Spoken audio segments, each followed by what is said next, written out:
Dan pembahasan di sore hari ini kita akan mengupas tentang rahasia di balik harta Qarun.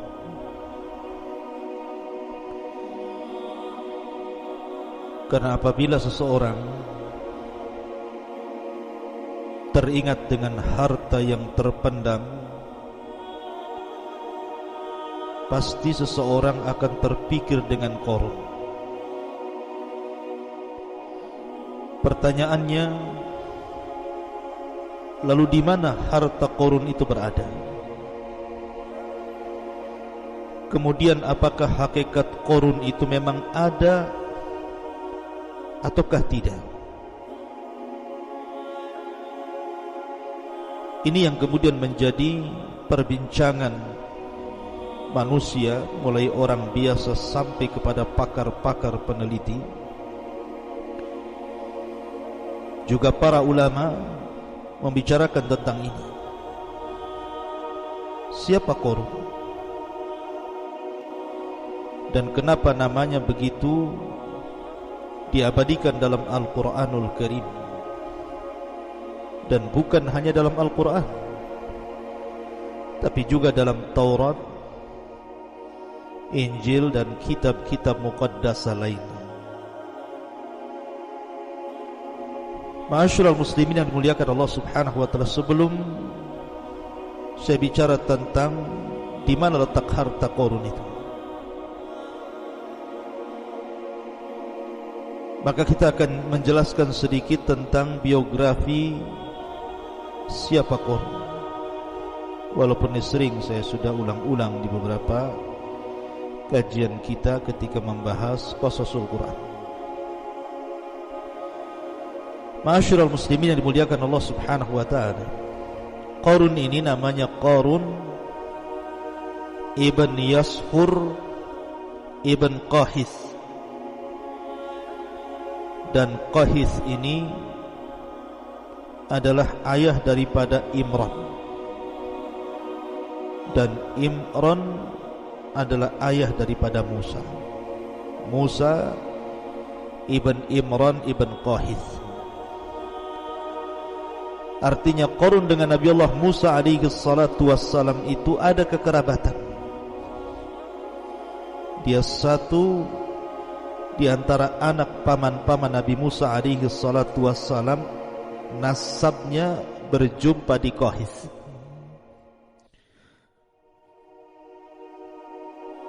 Ma'asyiral muslimin yang dimuliakan Allah Azza wa Jalla, itu berdasarkan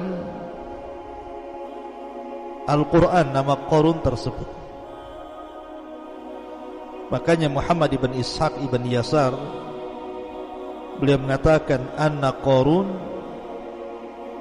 kana ammu Musa. Qarun itu pamannya Nabi Musa. Tetapi kata Ibnu Jarir, wa aktsaru ahli ilmi, kebanyakan ahli ilmi, ala annahu kana ibnu ammi. Dia bukan paman Nabi Musa, tetapi anak dari paman Nabi Musa. Dan itu yang banyak dikuatkan para ulama, seperti riwayat daripada Abdullah ibn Abbas radhiyallahu anhuma, ketika beliau mentafsirkan inna Qaruna kana min qaumi Musa, sesungguhnya Qarun itu adalah bagian dari kaumnya Nabi Musa. Berkata Ibnu Abbas, kana ibnu ammi, karena Qarun itu anak paman Nabi Musa. Dan itu senada dengan yang dikuatkan oleh para mufassirin seperti Qatadah, Malik ibn Dinar, Ibn Jurayz dan yang lainnya. Ini berdasarkan Islam. Akan tapi kalau kita melihat pada perjanjian lama, maksudnya Taurat, maka Qarun itu namanya Qurah. Qurah ibn Yashar ibnu Qahat ibnu Lawi min abna'i ammi Musa wa Harun. Jadi Taurat memberi nama Qarun itu adalah Qurah ibn Yashar, putra Qahat, putra Lawi, dan Lawi termasuk anak-anak paman daripada Musa dan Harun. Menurut versi orang-orang Taurat, orang-orang Yahudi dalam kitab Tauratnya, bahwa Qarun ataupun Qurah ini salah satu daripada ru'asa Bani Israel, pemimpin-pemimpin Bani Israel. Dan ada juga yang mengatakan bahwa Qurah ini memang orang kaya, karena ketika itu ada orang-orang yang sangat memusuhi Nabi Musa alaihi salatu wassalam. Salah satunya adalah Qurah ini, karena melihat bahwa Musa dan Harun itu orang miskin. Kenapa pula kemudian diturunkan kepadanya kenabian? Harusnya kenabian itu diberikan kepada orang-orang kaya semisalnya. Kenapa diberikan kepada Nabi Musa dan Harun? Dari situlah maka kemudian hasadlah Qurah ini. Akhirnya kemudian membawa teman-temannya datang kepada Nabi Musa alaihi salatu wassalam dan mengejeknya. Maka Musa pun kemudian marah. Akhirnya kemudian Musa pun mengatakan kepada Qurah alias Qarun dan juga kawan-kawannya seperti Dasar, Abira, Aun bin Farid dan yang lain yang disebutkan dalam kitab-kitab itu. Kata Musa, karena kalian sudah lancang kepadaku, maka tunggulah azab akan menimpa kalian. Maka di hari ketika azab itu akan ditimpakan kepada Qurah ini, maka Allah memerintahkan Musa untuk membawa orang-orang yang beriman menjauh dari istananya. Maka disitulah kemudian wa khasafna bihi wa bidarihil ardh. Allah tenggelamkan istananya seorang-orang yang dalam tanah. Itu versi Taurat.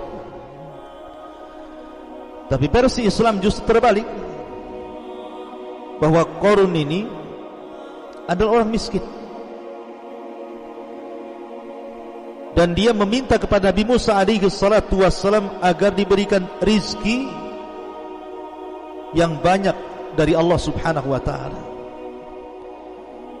Maka akhirnya kemudian Qarun pun yang tadinya fakir dari fuqara Bani Israel, bahkan dia seorang mukmin dengan Nabi Allah Ya'qub, bahkan dikatakan sebagai munawwir, di mana wajahnya bercahaya karena dia memiliki suara indah ketika membaca Taurat, dan disukai oleh Bani Israel karena indahnya bacaan Taurat. Tiba-tiba kemudian setelah Allah subhanahu wa ta'ala memberikan kekayaan kepada Qarun ini, mulailah dia sedikit demi sedikit menjauh dari ajaran Musa. Dan ketika betul-betul Allah kuasakan harta yang banyak, kalla innal insana la yatgha an ra'ahu istaghna. Sekali-kali manusia bisa menjadi melampaui batas apabila dibentangkan kekayaan kepadanya. Ma'asyiral muslimin yang dimuliakan Allah subhanahu wa ta'ala, baik sebelum saya kupas tentang rahasia di balik harta Qarun, saya ingin membacakan beberapa ayat dalam Al-Quranul Karim yang berkaitan dengan kisah Qarun ini. Ma'asyiral muslimin yang dimuliakan Allah subhanahu wa ta'ala, Allah subhanahu wa ta'ala berfirman, inna Qarun kana min qaumi Musa fabagha alaihim. Sesungguhnya Qarun termasuk kaumnya Nabi Musa, tetapi dia berlaku zalim terhadap mereka.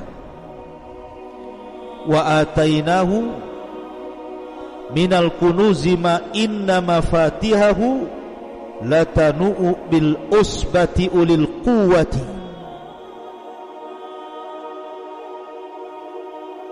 Dan kami telah anugerahkan kepada Qarun pembendaharaan harta yang kunci-kuncinya sungguh berat, dipikul oleh sejumlah orang-orang yang kuat, yang dikatakan oleh sebagian ahli tafsir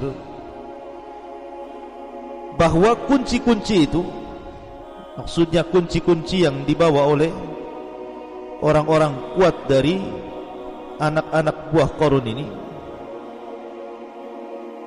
jadi kuncinya saja dibopong oleh orang banyak, saking besarnya. Itu baru cerita kuncinya, belum gudangnya. Maksudnya kuncinya saja sudah sebesar itu, belum gudangnya.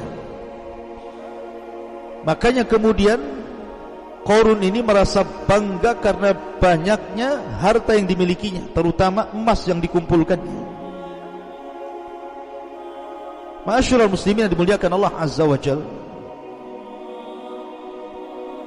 Kemudian Allah Subhanahu wa taala katakan dalam ayat selanjutnya, "Idz qala lahu qaumuhu la tafrah innallaha la yuhibbul farihin." Ketika kaumnya berkata kepadanya, maksudnya orang-orang yang berakal, mengingatkan Qarun ini, janganlah engkau berlaga sombong. Sungguh Allah tidak menyukai orang-orang yang membanggakan diri. Wabtaghi fima atakallahu daral akhirah wala tansa nasibaka minad dunya. Dan carilah pahala negeri akhirat dengan apa yang telah Allah anugerahkan kepadamu. Wa ahsin kama ahsanallahu ilaik. Tetapi janganlah kamu lupakan bagianmu di dunia dan berbuat baiklah kepada orang lain sebagaimana Allah telah berbuat baik kepadamu. Ilaika wala tabghil fasada fil ardi innallaha la yuhibbul mufsidin.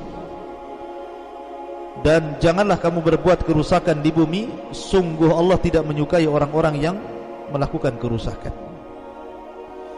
Artinya Qarun ini sudah dinasihati oleh orang-orang yang berakal, jangan sombong. Allah tidak suka orang sombong.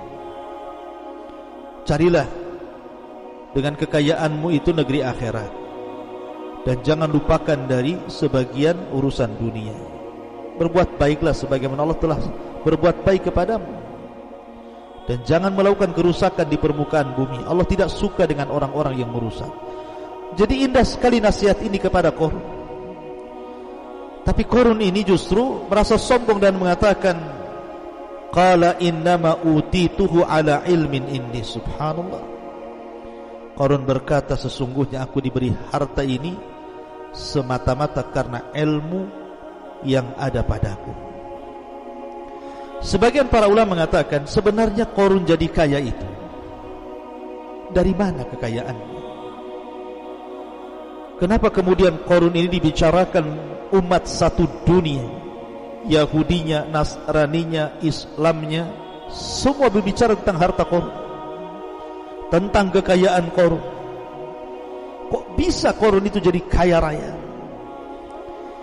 Ada yang mengatakan bahwa asal kekayaan Qarun itu karena Qarun itu menguasai Ismul A'zam, nama-nama Allah Subhanahu wa ta'ala yang sangat agung. Seperti dalam nama Asmaul Husna dalam Islam itu kan ada Asmaul A'zam. Ada yang mengatakan Al-Hayyu, Al-Qayyum, ada yang mengatakan Allah. Pokoknya disembunyikan mana satu dari 99 nama ini. Nah, Qarun ini menguasai betul Asmaul A'zam ini, sehingga Asmaul A'zam itu maksudnya kalau orang berdoa pasti dikabulkan. Sehingga karena dia menguasai Asmaul A'zam, seperti kalau kita membicarakan tentang Bal'am ibn Ba'urah, itu juga sama menguasai Ismul A'zam, di mana kalau berdoa mustajab, tidak mungkin ditolak. Lah dengan sebab Qarun menguasai Ismul A'zam itulah dia meminta kepada Allah untuk menjadi kaya raya, dan Allah kabulkan. Namun setelah itu dia kufur nikmat kepada Allah Azza wa Jalla. Walaupun pendapat ini tentu dibantah oleh para ulama, karena Ismul A'zam itu diperuntukkan bagi orang-orang yang beriman, bukan orang-orang kafir seperti Qarun. Kemudian yang kedua, Qarun ini dianugerahi oleh Allah Subhanahu wa taala tentang ilmu kimia. Dia bisa merubah dari sesuatu yang tidak berharga menjadi berharga. Bahkan bahasanya pasir aja bisa dibentuk jadi emas. Bahkan dia membentuk pintunya dari emas murni dan juga kursi. Tapi pendapat ini pun dibantah oleh para ulama. Maka yang benar apa? Yang benar Qarun kana tajira. Qarun itu jadi kaya karena berniaga. Dan dia tujarul zahab, peniaga emas. Sehingga kemudian lambat laun, dari tadinya Qarun ini orang miskin menurut Islam gitu ya. Kalau menurut ahli kitab justru dia sudah kaya. Tetapi kemudian dengan kesibukan berdagang, akhirnya kemudian dia berhasil menjadi orang kaya raya. Dia pun togok melampaui batas, wa takabbara, kemudian sombong kepada Allah Azza wa Jalla. Akhirnya Allah murka kepada Qarun. Jadi itu hasil kekayaan Qarun itu dari tajir. Ma'asyiral muslimin yang dimuliakan Allah Subhanahu wa taala. Kemudian Qarun pun mengatakan, dengan bangganya dia mengatakan, innama utituhu ala ilmin indi. Kemudian Allah katakan, awalam ya'lam annallaha qad ahlaka min qablihi minal qurun man huwa ashaddu minhu quwwatan wa aktsaru jam'a wa la yus'al an dzunubihimul mujrimun. Tidakkah dia Qarun itu mengetahui bahwa Allah telah membinasakan umat-umat sebelumnya yang mungkin jauh lebih kuat dibandingkan Qarun dan lebih banyak harta dibandingkan Qarun, dan orang-orang yang berdosa itu tidak perlu ditanya tentang dosa-dosa mereka. Ma'asyiral muslimin yang dimuliakan Allah Azza wa Jalla, Qarun ini kan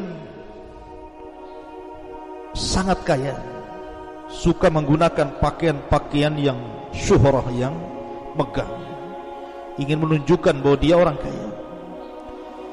Sehingga dari penampilan Qarun, dari kekayaan Qarun, dari kebun, dari gudang-gudang harta, dari para pelayan, itu menjadikan pandangan manusia kepada Qarun ini, mereka ingin seperti Qarun. Jadi orang-orang fuqara wal masakin apabila memandang Qarun ini, berangan-angan kapan saya ingin seperti Qarun itu.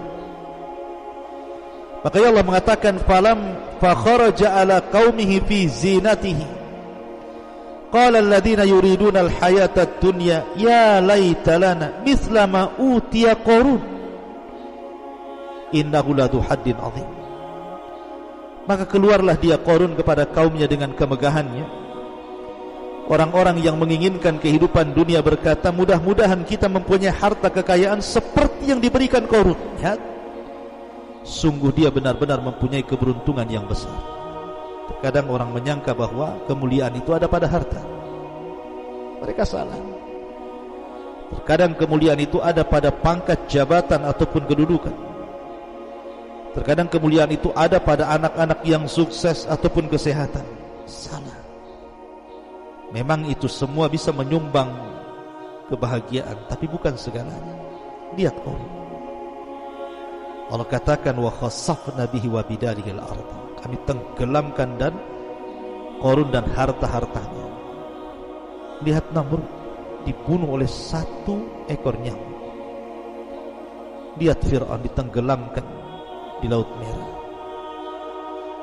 Lihat Al-Walid ibn Mughirah, Allah ancam dengan masuknya dia ke neraka Saqar. Jadi kebahagiaan bukan dengan harta. Wa qala alladziina utul ilma wailakum thawabullah khairun liman amana wa amila salihan wa la yulaqqaha illa as-sabir. Tetapi orang-orang yang berilmu, orang-orang yang beriman, ketika melihat orang-orang jahil, orang-orang bodoh itu tertarik dengan Qarun, mereka mengatakan, celakalah kalian. Ketahuilah pahala Allah jauh lebih baik bagi orang-orang yang beriman dan mengerjakan kebaikan, dan pahala yang besar itu hanya diperoleh oleh orang-orang yang sabar. Akhirnya Qarun semakin congkak. Mulailah dia takabur dengan hartanya. Ketika datang Nabi Musa alaihi salatu wassalam meminta zakat, karena zakat itu syariat, bukan hanya syariat Islam saja, sebelumnya juga sudah ada syariat zakat. Bahkan rukun Islam itu berlaku kepada semua para nabi dan rasul. Syahadat, salat, zakat, puasa, haji, semua ada. Tapi Qarun bakhil.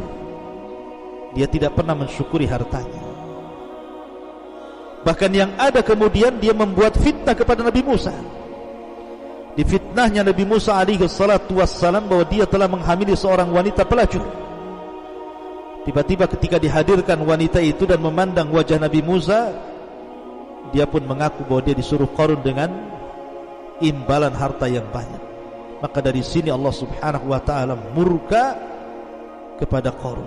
Allah katakan, فَخَسَفْنَا بِهِ وَبِدَارِهِ الْأَرْضَ فَمَا كَانَ لَهُ مِنْ فِئَةٍ يَنْصُرُونَ مِنْ دُونِ اللَّهِ وَمَا كَانَ مِنَ الْمُنْتَصِرِينَ. Maka kami benamkan Qarun bersama rumahnya ke dalam bumi, maka tidak ada baginya satu kelompok yang akan menolongnya selain Allah, dan dia tidak termasuk orang-orang yang dapat mendapatkan pembelaan diri. Maka orang-orang miskin yang pada mula-mulanya kalau melihat Qarun itu pengen seperti Qarun, tiba-tiba mereka mengatakan, wa ka'anna Allah yabsutur rizqa liman yasha min ibadi wa yaqdir laula amanna Allahu alaina la khasafa bina wa ka'annahu la yuflihul kafirun. Jadi, duhai benarlah kiranya Allah melapangkan rizki bagi siapa yang dia kehendaki di antara hamba-hambanya, dan membatasi bagi siapa yang dikehendaki di antara hamba-hambanya. Sekiranya Allah tidak melimpahkan karunia kepada kita, tentu dia telah membenamkan kita pula. Duhai benarlah kiranya tidak akan beruntung orang-orang yang mengingkari nikmat Allah itu. Baru sadar mereka. Jadi ketika melihat ada pelajaran besar dari Qarun, baru sadar mereka bahwa bukan itu kemuliaan. Makanya Allah akhiri ayatnya, tilka darul akhiratu naj'aluha lilladina la yuriduna uluwan fil ardi wala fasadan wal aqibatu lil muttaqin. Negeri akhirat itu kami jadikan bagi orang-orang yang tidak menyombongkan diri dan tidak berbuat kerusakan di bumi, dan kesudahan yang baik bagi orang-orang yang bertakwa. Intinya bahwa Qarun pun diazab Allah. Kemudian dirobohkan semua istananya, semua gudang-gudang emasnya, semua pembendaan hartanya, termasuk juga dirinya.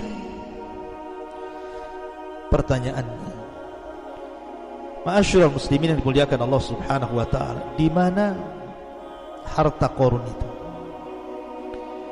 Di mana peristiwa ini terjadi? Ma'asyiral muslimin yang dimuliakan Allah subhanahu wa ta'ala, sebelum saya jelaskan, kita akan jelaskan dulu sebenarnya peristiwa Qarun, perselisihan Qarun dengan Nabi Musa itu di Mesir, ataukah setelah Nabi Musa membawa Bani Israel sampai ke negeri Tih. Kalau versi Taurat, bahwa kejadian perselisihan Qarun dengan Nabi Musa alaihi salatu wassalam itu terjadi di Mesir. Karena ada yang mengatakan Qarun itu adalah salah satu dari orang-orang atau wazirnya Fir'aun dan Haman. Dan istilah Taurat namanya Qurah bin Yashar. Itu orang dekatnya Fir'aun dan Haman, dan dia orang kaya. Adapun versi Islam, bahwa kejadian Qarun dengan Nabi Musa itu setelah hijrahnya kaum muslimin dari Mesir menuju Palestina. Maka disitulah terjadi di Arditih. Qarun membangkang perintah Nabi Musa alaihi salatu wassalam, nasibnya sama dengan Bal'am ibn Ba'ura. Kenapa?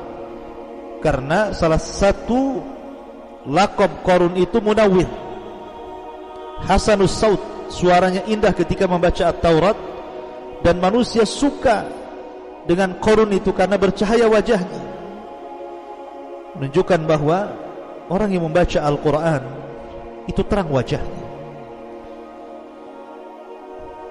Lah, kita tahu bahwa Taurat bukan turun di Mesir. Taurat itu turun ketika Nabi Musa berada di bumi Tih. Maka dari sini menunjukkan bahwa peristiwa ini terjadi setelah hijrahnya Musa membawa Bani Israel dan menyelamatkan dari kejaran Fir'aun sehingga sampailah di negeri Tih, negeri linglung bahasa kitanya, karena ketika diajak jihad mereka tidak mau. Disitulah peristiwa berlaku. Ma'asyiral muslimin yang dimuliakan Allah Subhanahu wa ta'ala, dalam cerita barat ada lagi bahwa Qarun itu adalah raja Libya, Malik Kuruzus. Yang dikenal di barat ini, Kuruzus ini raja Libya yang sangat kaya raya gitu ya. Yang konon dia orang yang pertama kali mencetak uang emas. Dialah Qarun itu sebenarnya. Tapi ulama Islam menolak pendapat dari barat. Kenapa? Karena Kuruzus ini mati di tangan Qurus Al-Farisi, dan ini bertentangan dengan Al-Quran yang Allah katakan wa khasafna bihi wa bidarihi al-ardha. Qarun ditenggelamkan bersama harta-hartanya ke perut bumi. Sementara Kuruzus ini mati di tangan Qurus Al-Farisi.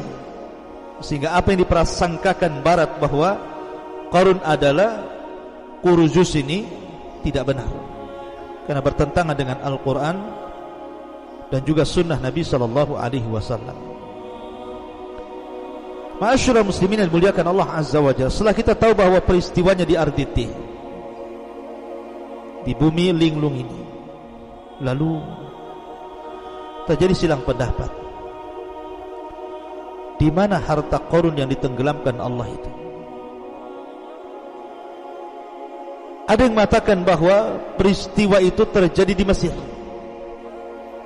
terjadi di Kairo, di Mesir sana, di tempat yang disebut Al-Fayyum. Al-Fayyum ini kalau dibuat jarak dari Kairo Mesir sekitar 150 km di barat daya Kairo dan Mesir, Fayyum ini.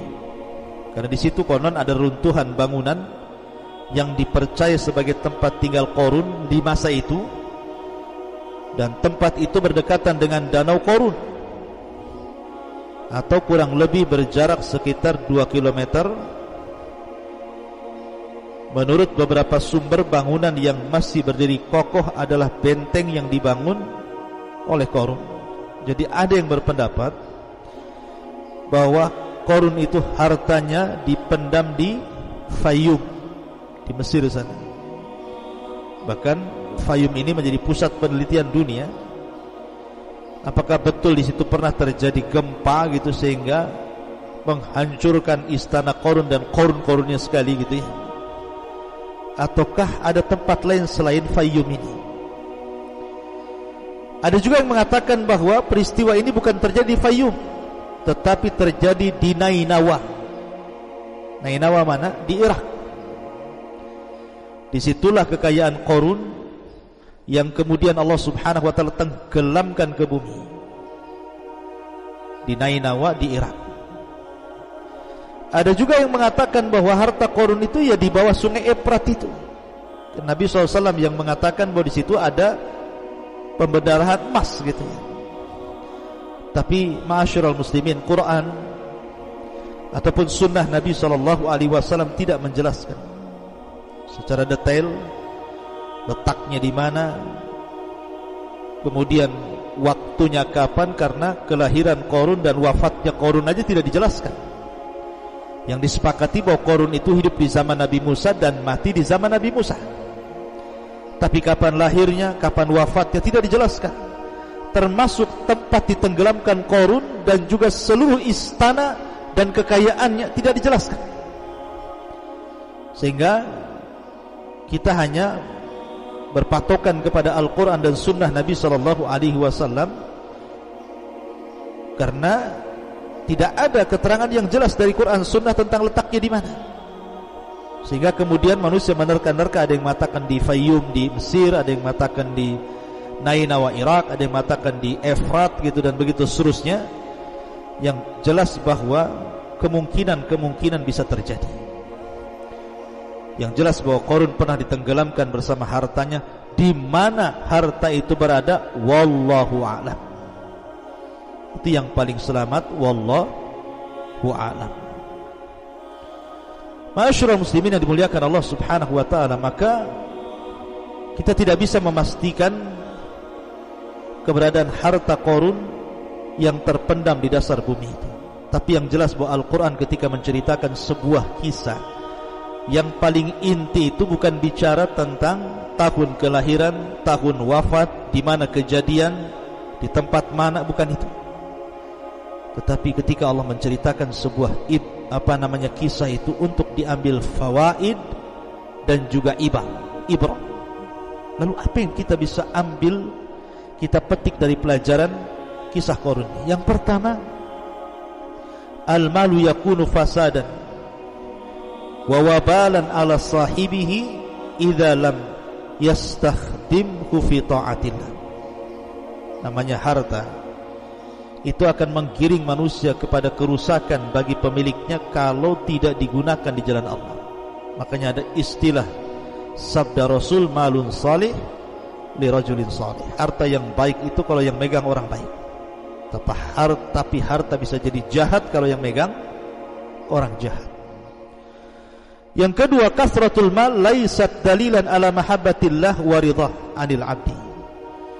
Banyaknya harta itu bukan dalil seseorang itu mendapatkan kecintaan Allah dan keridhaannya, tidak. Karena ada salah persepsi dari masyarakat, kalau harta banyak, Rabbi akraman, oh Rabbku sedang memuliakan. Tapi kalau disempitkan rizkinya, dia pun mengatakan Rabbi ahanan, oh jangan-jangan Rabbku sedang merendahkan diriku. Bukan itu. Kenapa harta bukan dalil orang itu dicintai Allah? Karena harta itu bersyirikat, mukmin kaya, kafir juga kaya. Abu Bakar kaya, Utsman kaya, Abdurrahman bin Auf kaya. Tapi Abu Jahal juga kaya, Abu Lahab juga kaya, Umayyah juga kaya, Sulaiman kaya, Namrud juga kaya, Qarun juga kaya, Fir'aun juga kaya. Artinya kekayaan itu bersyirikat antara mukmin dan kafir. Lalu apa kemuliaannya kalau bersyirikat? Maka bukan menunjukkan kecintaan Allah dan ridhanya. Yang ketiga, kufrun ni'matillah. Bahwa kufur terhadap nikmat Allah Subhanahu wa taala sababun fi ta'jilil uqubati fid dunya wal akhirah. Bisa menjadi penyebab disegerakannya siksa di dunia, bahkan sebelum akhirat. Seperti Qarun, di akhirat sudah jelas tuh, di dunia sudah diazab sebabkan kufur nikmat. Kemudian yang keempat, Allah yuqaddar al-arzaq li hikmatin balighah. Terkadang Allah menyempitkan rezeki kepada seseorang itu karena ada hikmah yang jelas. Karena terkadang kalau ada orang itu dikayakan menjadi dia kufur, makin kufur, ataupun orang dimiskinkan menjadi kufur. Jadi Allah itu terkadang ada maslahat besar. Jadi bersyukurlah. Kemudian yang kelima, al-mal ardun zail wa mata'un mufarid. Harta itu benda yang akan hilang, yang akan berpisah dari kita. Makanya ulama mengatakan hakikatul mal at-tajmi' wa tafriq. Hakikat harta itu kita kumpulkan, habis itu kita tinggalkan. Anda bekerja dari 20 tahun, 30 tahun, 40 tahun, sekarang sudah 60 tahun, sudah punya rumah, punya kebun, punya ATM, punya rekening, punya ini, punya itu. Tiba-tiba besok mati karena corona. Dibawa harta Anda ke dalam kuburan? Tidak. Yang berpisah pertama dari badan harta kita. Setelah keluarga mengantar ke kuburan kemudian meninggalkan, baru keluarga kita. Setelah itu ribut warisan kita. Itulah harta. Hakikat harta itu tajmi' wa tafriq. Makanya sebagai penutup Rasul mengatakan, maluka ma akalta fa afnaita wa ma labista fa ablaita wa ma tasaddaqta fa abqaita. Hartamu, kata Rasul, yang kau makan pasti hilang, yang kau pakai pasti usang, yang kau sedekahkan itulah yang kau bawa mati. Subhanakallahumma bihamdika asyhadu an la ilaha illa anta astaghfiruka wa atubu ilaik. Allahu ta'ala. Assalamualaikum warahmatullahi wabarakatuh.